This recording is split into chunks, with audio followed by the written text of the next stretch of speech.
بسم اللہ الرحمن الرحیم۔ السلام علیکم۔ آج ہم بات کر رہے ہیں مکھی کے بارے میں۔ مکھی ایک عام کیڑا ہے جو کہ تقریباً ہر گھر میں ہی پایا جاتا ہے۔ لوگ کافی تنگ ہوتے ہیں اس سے، اور تنگ ہونا بھی چاہیے کیونکہ اس سے کافی بیماریاں پھیلتی ہیں۔ مکھی کو عربی میں ذؤاب، فارسی میں مگس، سندھی میں مکھ، پشتو میں مچھ، سنسکرت میں ماکشی اور انگلش میں اسے فلائی کہا جاتا ہے۔ اگر اس کی مائیت کی بات کی جائے تو یہ ایک گندا، غلیظ، اڑنے والا مشہور کیڑا ہے۔ اس کا رنگ سیاہ، ذائقہ بدمزہ، یہ میٹھی اور گندی چیزوں پر زیادہ بیٹھتی ہے، اور وہیں سے یہ جو ہوتی ہے خوراک حاصل کرتی ہے۔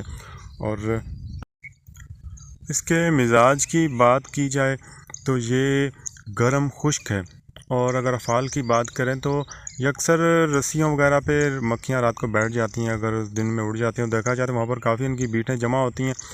اس کی اگر بیٹ کو پانی میں حل کر کے کان میں ڈالا جائے تو پرانے سے پرانا کان کا درد ختم ہو جاتا ہے۔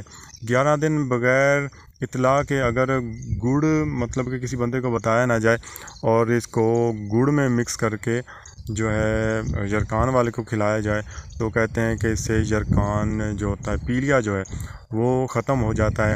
یا پھر کچھ لوگ کیا کرتے ہیں کہ 6-7 مکھیاں ایک بڑے کیپسول میں بند کر کے وہ بھی کھلاتے ہیں، تو اس سے بھی کہتے ہیں کہ یرکان ختم ہو جاتا ہے۔ بہرحال یہ کتابی باتیں ہیں، یہ میرے تجربہ میں نہیں ہے۔ یہ جو نسخے میں نے کتابوں سے یہ نسخہ دیکھا ہے، اور کچھ یہ میں نے لوگوں سے بھی سنے ہیں، تو وہ ان کی سنی ہوئی باتیں میں آپ کو بتا رہا ہوں کہ اس سے کہتے ہیں کہ یرکان ختم ہو جاتا ہے۔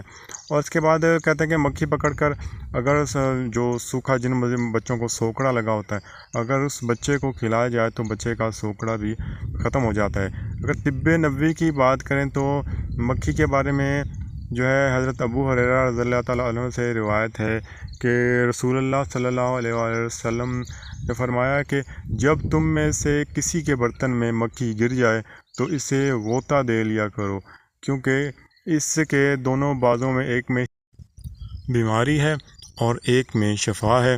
اسی کے ساتھ مجھے اجازت دیں، دعاؤں میں یاد رکھیں۔ اللہ حافظ۔